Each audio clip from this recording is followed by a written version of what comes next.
Well, yeah, the the answer to the why is that nature is not on our side, Roy.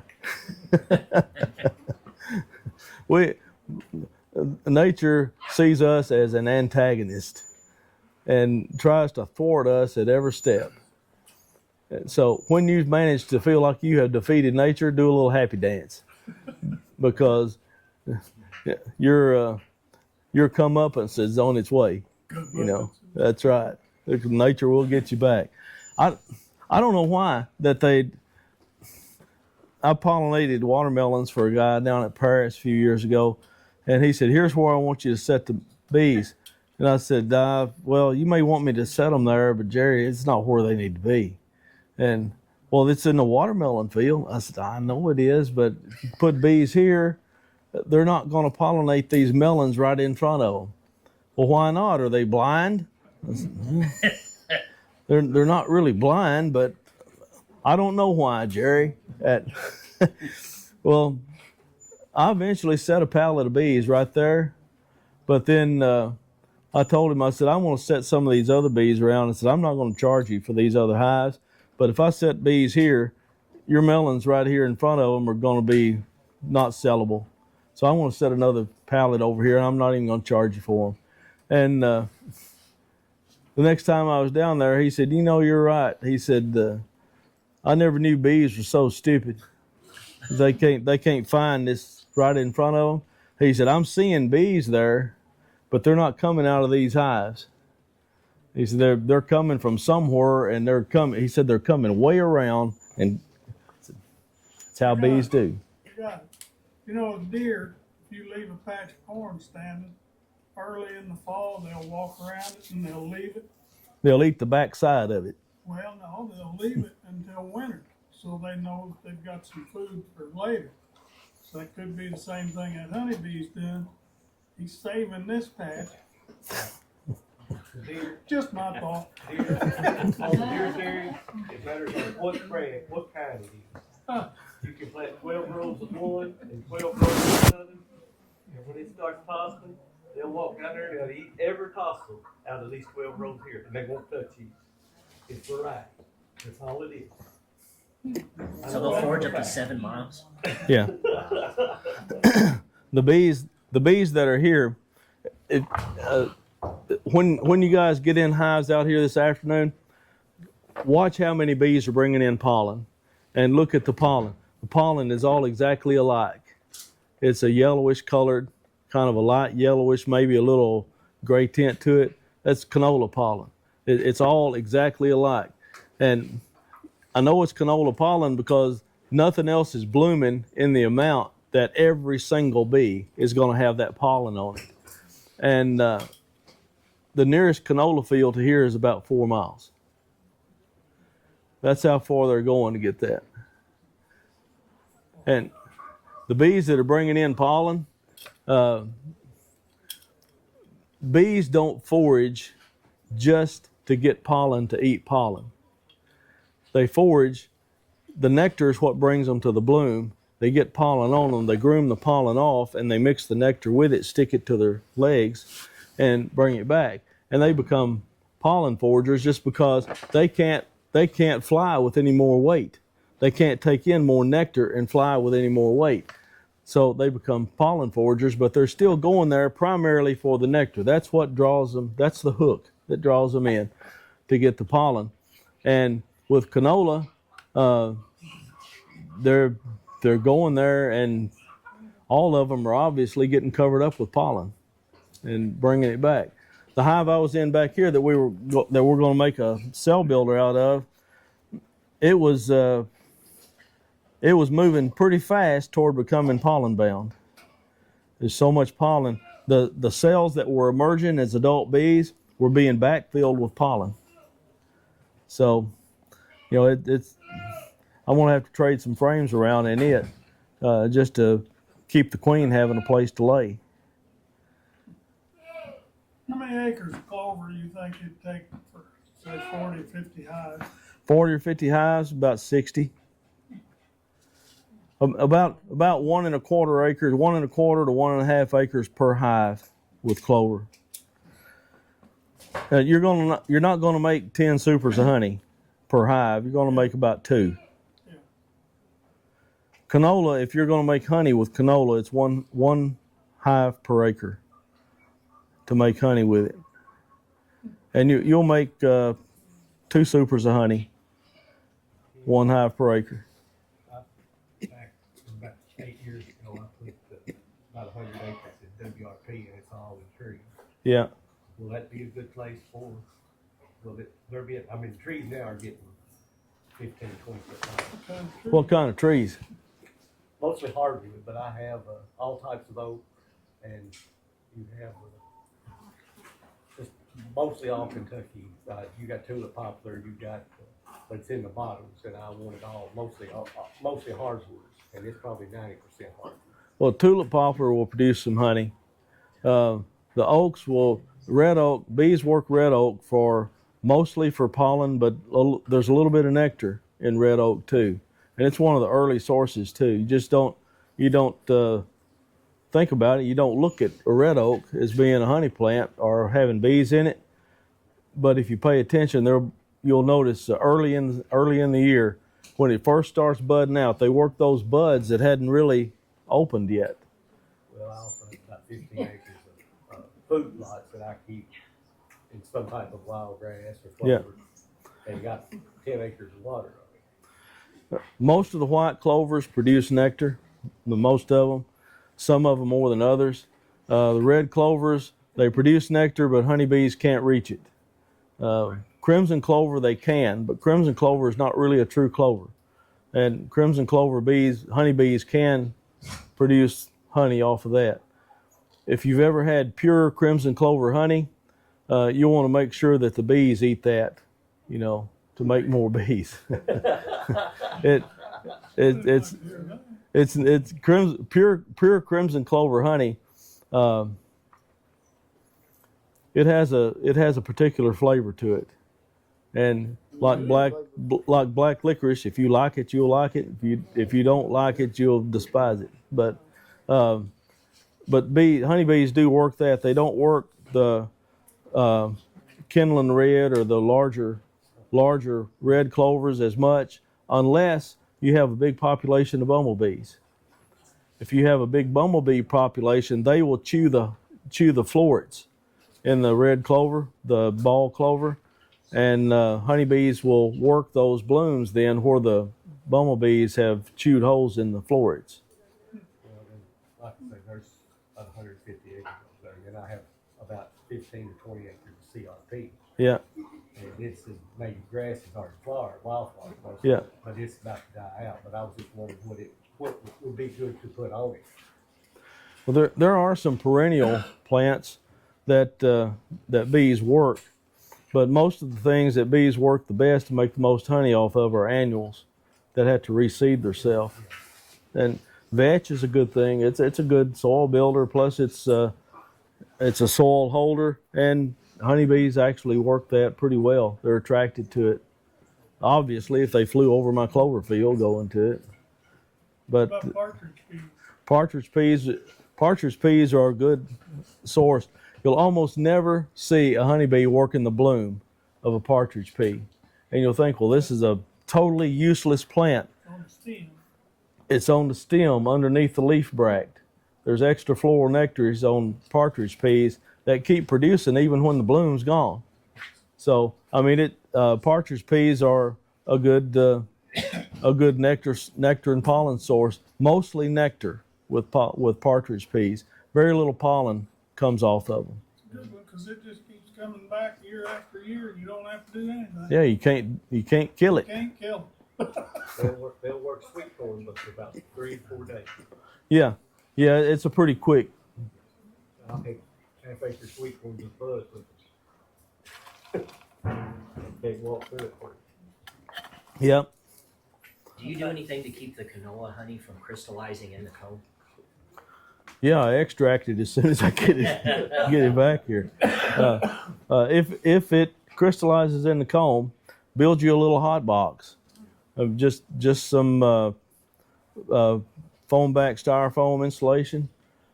Buy a couple of sheets of that and make you a little hot box. Put a small heater in it and put your supers in that. Set them on a pallet. Put them in that hot box, and reconstitute it in the supers. Don't let it get too hot, or you'll have wax running everywhere. But you just have to pay attention, and as soon as it will sling out, go ahead and sling it out, even if you're slinging some plugs out, and put that in a bucket and warm that up. Then you won't have the wax issue with that. But that's the drawback to canola honey, is that you have to handle it quick. Is it the high fructose content? No, sucrose. Is it high sucrose content, right? Glucose. Glucose content. High glucose content in canola honey is what makes it crystallize so fast. Yeah, it's good honey, but and if you make creamed honey, it's great. I mean, but if you don't have a good market for creamed honey, you know, we sell a lot more liquid than we do cream, but some people have a good market for it. I'm happy to sell canola honey to them. Any other questions? Yeah. Tobacco honey. And it's not a common thing, but once in a while somebody will let a tobacco patch go to seed just because that something happened and they couldn't get it topped, and then it wasn't worth fooling with to disc it up or to bush hog it down or to cut. Once tobacco gets to a certain stage, the leaves are not going to be a good quality if you don't top it at the time it needs to be topped and let the leaves broaden out and thicken up. So about once every 4 or 5 years, there will be a tobacco patch close enough to us, to our bee yards, that will be in full bloom. And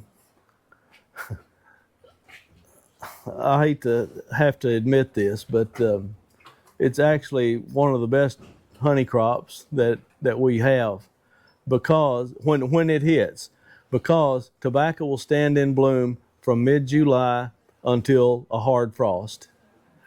There will be blooms on it, highly attractive to bees. And we had one bee yard 2 years ago that was in flying range of that's probably about a 10-acre patch tobacco that stood in bloom for that length of time, for 3 months, maybe a little bit more. And the bees worked that like mad because it was blooming when nothing else around here was blooming. And I had to put more supers on that yard. You never had to add supers here in August, but I had to that year. And they ended up making somewhere around 100 pounds per hive, maybe a little bit on the upside of that. They made a deep super plus per hive, a deep super plus part of a medium per hive. And the honey was very distinct. It like the Blackfoot Christian. It was an acquired taste, I guess, is the best thing I could say about it.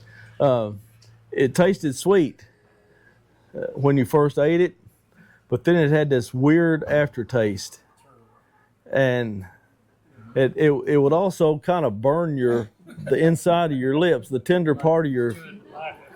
It would kind of tingle when if you ate a spoonful of it, it would for sure let you know that there's something wrong with this.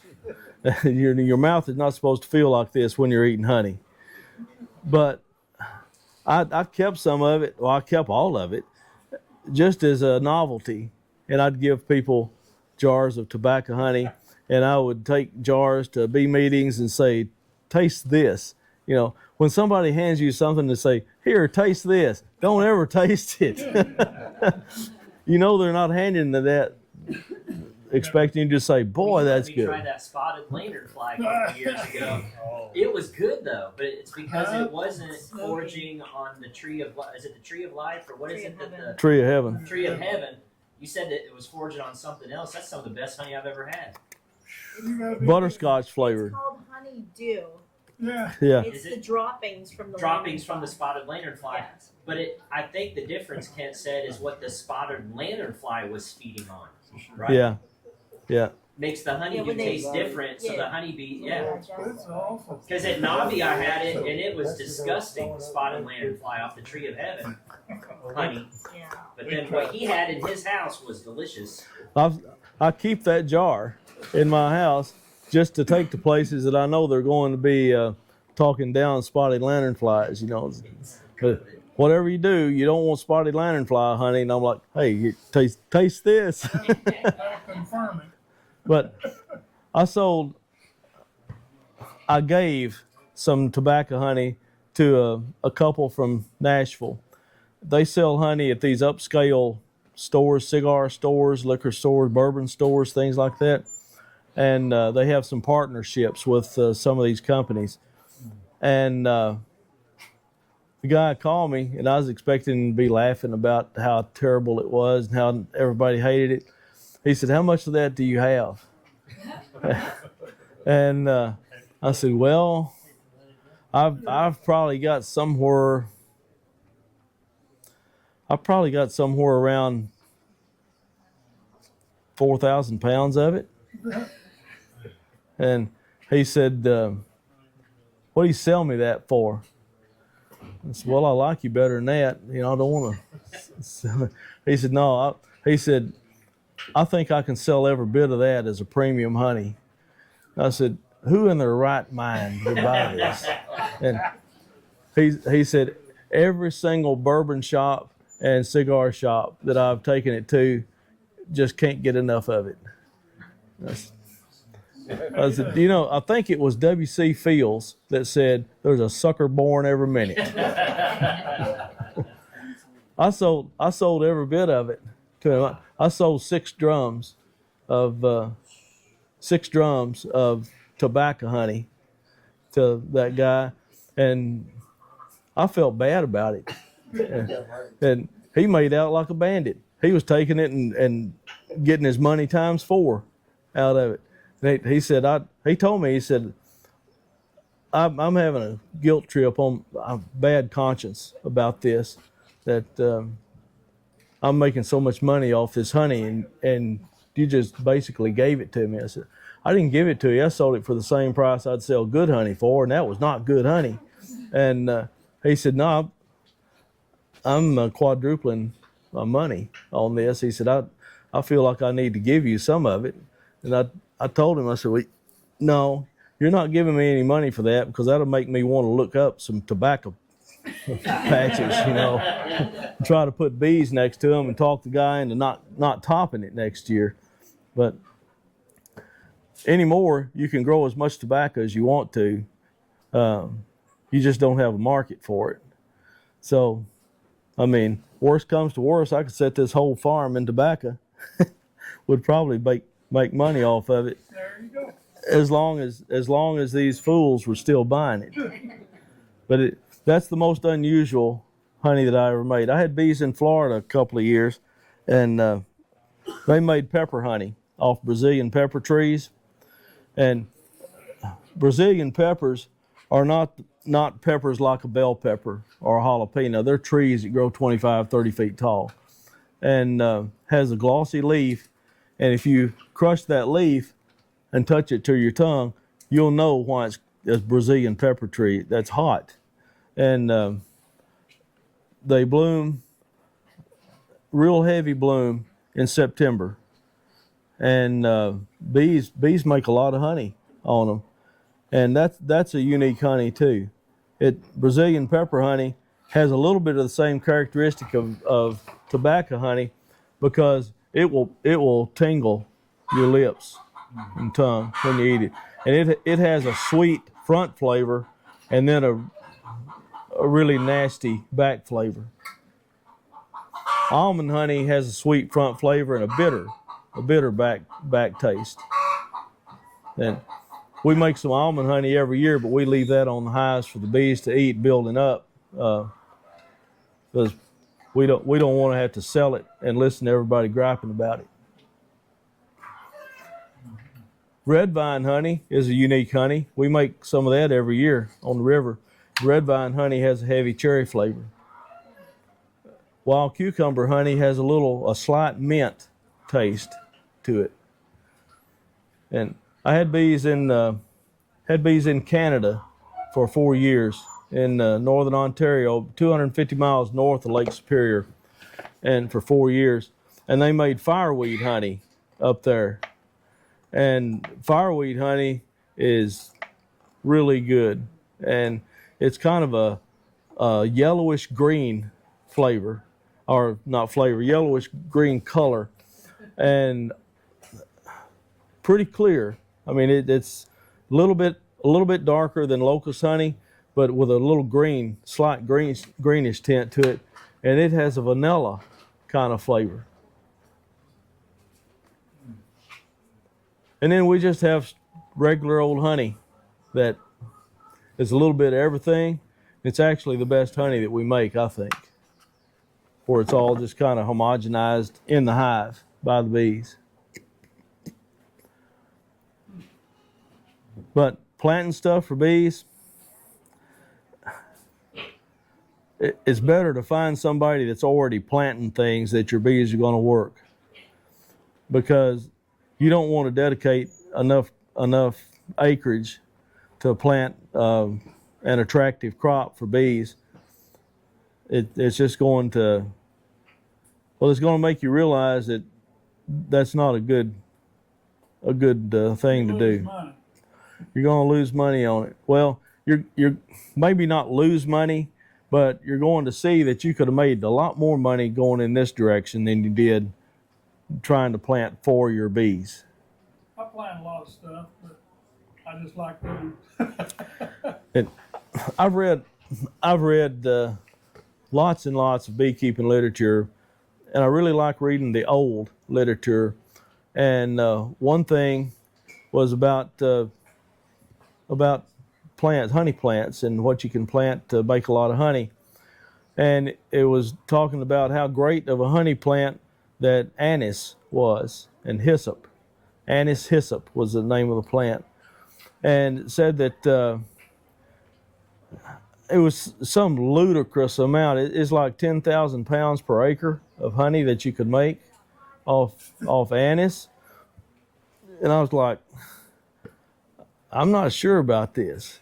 Well, some of you guys that are from Kentucky that are as long in the tooth as I am, or longer, Larry, might remember a beekeeper named Gordon Vernon. Gordon is still living. He lives in Murray now, but he was one of the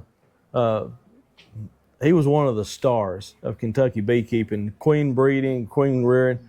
And Gordon actually ordered 2,000 plants. I think it was 2,000. He ordered a bunch of anise hyssop plants, and he set them out. And he was going to collect on this huge amount of honey. And I asked him if the bees worked them, and he said, "Well, the few that lived, they did." And I said, "Well, hard to keep alive?" He said, "Well, they just never seem to thrive anywhere that I planted them." He said, "I tried planting them in wetlands and on hillsides. They just never did really thrive." He said the bees worked them, but they didn't work them any more than they worked anything else. So, in the right location, the right plant, with a good big hive of bees, will make a lot of honey. You change any one of those things. You change location, and everything else is the same, they may not make anything. You change plant and have it in the same location, they may not make anything. It's frustrating, which is, if beekeeping was easy, everybody do it, and I'd get bored with that too. It's that beekeeping has these challenges to it that I feel obligated to try to solve. Have you ever seen bees work Japanese pagoda trees? You know what it is? Are you talking about the Polonia Empress trees? I don't know if that's the same or not. And I've seen them work Paulownia trees. They look like a locust leaf. That tells you anything. No, Paulownia has a big heart-shaped leaf. Yeah, this was supposed to be one of those magical trees. I planted a bunch. Waited 10 years for a bloom. Last year they just bloomed as pretty as anything you'd ever want to see. Never had seen a bee on them. What I have seen bees working a lot is avodia trees. Korean, it's called a Korean BB tree. They're hard to grow. And Southern Illinois, Edwardsville campus, university campus, has an enclosure that's ringed by mature avodia trees. And HAS was there several years ago, and I was out there helping in the bee yard, and they were in full bloom. I think it was the second or third week of July, they were in full bloom. And man, bees were just covering those things up. It made me want to set some of them. So I set one and it promptly died. So Get root rot. You can't hardly grow them. If you don't give them a drench, about a gallon of fungicide, yeah, a couple times a year, it's about the only way you can keep them alive and get them going. well, anything that's hard to keep alive, I'll just let You it just die. better forget it. Yeah, forget it. Seven Suns tree is a really good one. Yeah. Yeah, I've heard that was good too. And Well, you're- none of those exotic trees, even if they do make honey, you're only going to have one or two trees, and it just becomes a exercise in futility, trying to make a good honey crop off of one or two trees. Yeah. The tulip popper does real well, and if you notice them, older trees, of course, will bloom in the top, and then further down, it's slower. And the younger trees will bloom later than that. So they have a pretty good spread there. Yeah. Once they start. Fireweed was something that I'd never been around much until I had bees up in Ontario, and it's an odd thing to watch grow, because through the season up there lasted from about third week of May until the first week of August, second week of August. That was all the growing season that they had. But the amount of nectar that came in that time was phenomenal. But a fireweed starts blooming up here, and it just, as time goes, it just blooms further and further down. And it's a continual source of nectar and pollen for the entire growing season. And honey's great. But so were the bears. And I couldn't, the bears, I couldn't stay up there all the time because I had bees in other places too. If I could have stayed there all summer, then it would have been a great place. Or if I could have moved bees back and forth across the border, it would have been a great place to keep bees still. But had to give something up. There wasn't enough of them. As big as I am, there still wasn't enough of me to go around. Any other questions before we go set up a cell builder?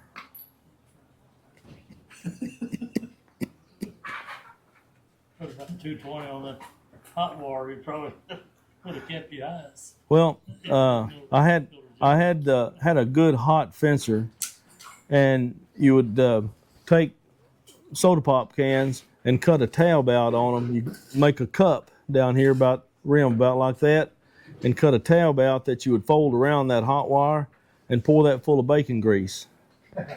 And the bears would come up, they smell the bacon grease, and it'd pop them in the nose, and that would keep them out. But you got to have your fence turned on. The guy that was supposed to be watching it was looking out for my interest because there's going to be a big snowstorm. He thought that the fence would short out and ruin my fencer. So, man, it's got a fuse. Don't worry about that. But anyway, he turned the fence off. It'd been okay if he'd stayed there and turned it back on when the snow melted off. But he went to Cincinnati to visit friends. during that cold weather. And I called him, told him I was going to be up there the next week, and he said, "Well, I'm in Cincinnati." Whoa. Well, what about the fence? He said, "Well, I don't think the bears will have bothered it." Well, that's the wrong thing to think, you know. That the bears did bother it. They bothered it a lot. They destroyed 48 hives and my fence. It's amazing how strong a grown bear is. He got hung up in that fence and pulled every one of the T-posts out of the ground. I don't know how long it took it, but pulled every one of the T-posts out of the ground, drug it about a half mile off into the woods. And That's one of them things, Kent, that over time you'll get over it. I will, and I'm expecting in another 30 years that I'll probably will have forgotten that. Because by that time I'll be 96 years old and I probably won't remember anything. But Crazy and senile. yeah, but that it had my high dollar solar powered fencer on the end of that.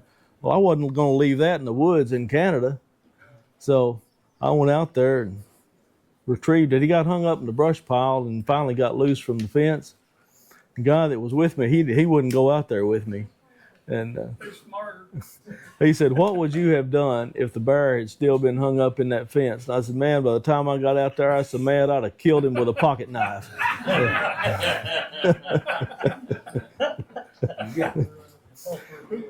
Felt like you're chasing that possum across the field.